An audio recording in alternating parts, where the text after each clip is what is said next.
الحمد لله وكفى وسلام على عباده الذين اصطفى أما بعد فأعوذ بالله من الشيطان الرجيم بسم الله الرحمن الرحيم كل نفس ذائقة الموت وقال رسول الله صلى الله عليه وسلم تحفة المؤمن الموت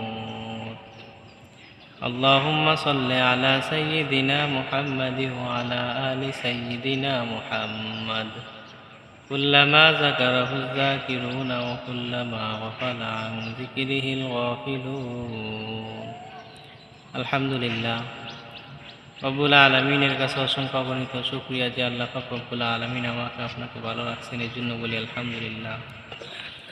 আমি কোরআনে কারিম থেকে একটা আয়াত তেলাওয়াত করেছি। আয়াতের মধ্যে আল্লাহ তাআলা বলেন, কুল্লু নাফসিন যায়িকাতুল মাউত, একদিন সমস্ত মানুষকে মৃত্যুর স্বাদ গ্রহণ করতে হবে। রাসূল আকরাম সাল্লাল্লাহু আলাইহি ওয়াসাল্লাম হাদিসের মধ্যে বলেন, তুহফাতুল মুমিনিল মাউত, ইমানদারদের জন্য মৃত্যুটা উপহার স্বরূপ। যারা ইমানদার হয় তারা শুধু রব্বুল আলামিনের কাছে দোয়া করে, তারা শুধু রব্বুল আলামিনের কাছে বলতে থাকে, হে আল্লাহ, আমার মৃত্যুটা আপনি কখন দিবেন। তো দুনিয়ার মধ্যে যখন মানুষ মৃত্যুবরণ করে, কোনো কোনো মানুষের মৃত্যু হয় ভালো, আবার কোনো কোনো মানুষের মৃত্যু হয় খারাপ। রাসূল আকরাম সাল্লাল্লাহু আলাইহি ওয়াসাল্লাম বলেন যে ভালো মৃত্যু হলো 3 প্রকার। মানুষ যখন দুনিয়ার মধ্যে মৃত্যুবরণ করে, ভালো মানুষ যখন মৃত্যুবরণ করে, ভালো মৃত্যুবরণ হলো 3 প্রকার। ভালো মৃত্যু 15টি আলামত। কোনো মানুষ যখন মৃত্যুবরণ করে তার মধ্যে যখন 15টা আলামত থাকবে, তাহলে বুঝতে হবে এই মানুষটা হলো ভালো মৃত্যুবরণ করেছে। 1 নম্বর আলামত হলো মৃত্যুর সময় কালিমা পড়া। যে ব্যক্তি মৃত্যুর সময় যার জবান দিয়ে কালিমা আসে, তাহলে বুঝতে হবে এটা হলো ভালো মৃত্যু। 2 নম্বর হলো মৃত্যুর সময় কপালে গাম আসা। মৃত্যুর সময় যে ব্যক্তির কপালে হালকা হালকা গাম আসবে, তাহলে বুঝতে হবে এটা হলো ভালো মৃত্যু। 3 নম্বর হলো জুমার দিন অথবা জুমার রাত্রে মারা গেলে, এটা হলো ভালো মৃত্যু।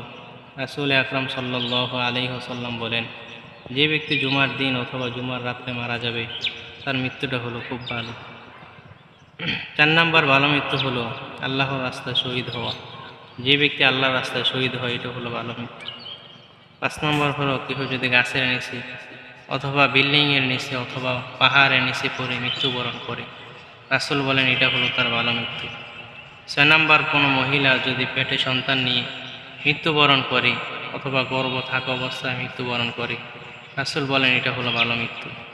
7 নম্বর হলো রাসূল বলেন, আমার উম্মতের বিষ করা হয়, এর কারণে যদি মৃত্যুবরণ হয়, তাহলে এটা হলো ভালো মৃত্যু।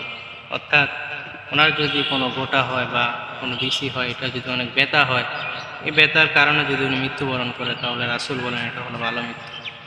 8 নম্বর হলো কেউ আগুনে পুড়ে মারা গেলে, রাসূল বলেন এটা হলো শহীদ মৃত্যু, ভালো মৃত্যু। 9 নম্বর হলো সম্পদ উদ্ধার করতে যাইয়া কেউ যদি মারা যায়, তাহলে রাসূল বলেন এটা হলো ভালো মৃত্যু। 10 নম্বর হলো কেউ যদি পরিবার রক্ষা করতে মারা যায়, তাহলে রাসূল বলেন এটা হলো ভালো মৃত্যু।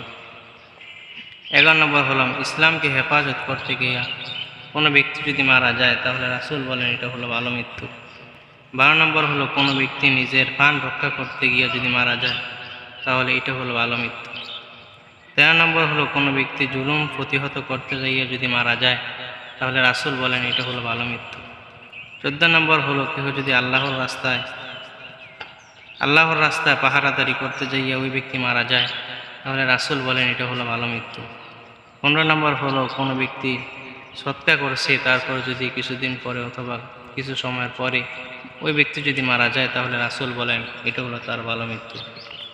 তো মানুষ যেরকম দুনিয়ার ভাবে মৃত্যু ভালো নিয়ে দুনিয়া থেকে চলে যায়, আবার কিছু কিছু মানুষ আছে যে দুনিয়া থেকে খারাপ অবস্থা চলে যায়। যারা দুনিয়া থেকে খারাপ অবস্থায় যায়, ওদের হলো 7টি আলামত, খারাপ মৃত্যুর 7টি আলামত। 1 নম্বর হলো আত্মহত্যা করা।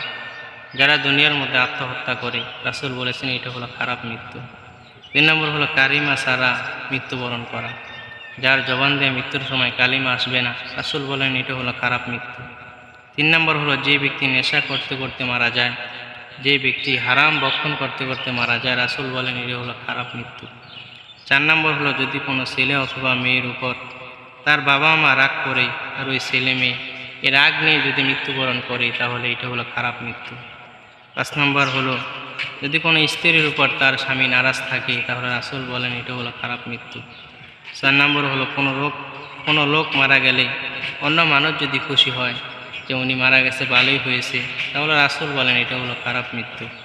7 নম্বর হলো মৃত্যুর সময় তার জবান দিয়ে কালিমা না আসা, মৃত্যুর সময় তার জবান দিয়া আল্লাহ এবং আল্লাহ রাসূলের সাথে নাফরমানি করা যদি হয় তাহলে রাসূল বলেন এটা হলো খারাপ মৃত্যু। আল্লাহ পাক রব্বুল আলামিন আমাদের সবাইকে এই মৃত্যু থেকে আমাদের সবাইকে হেফাজত দান করুক, সবাই বলি আমিন। এবং ঈমানের সাথে রব্বুল আলামিন আমাদেরকে মৃত্যুবরণ করার তৌফিক দান করুক, সবাই বলি আমিন। ওয়া আখিরি দাওয়ানা আলহামদুলিল্লাহি রাব্বিল আলামিন।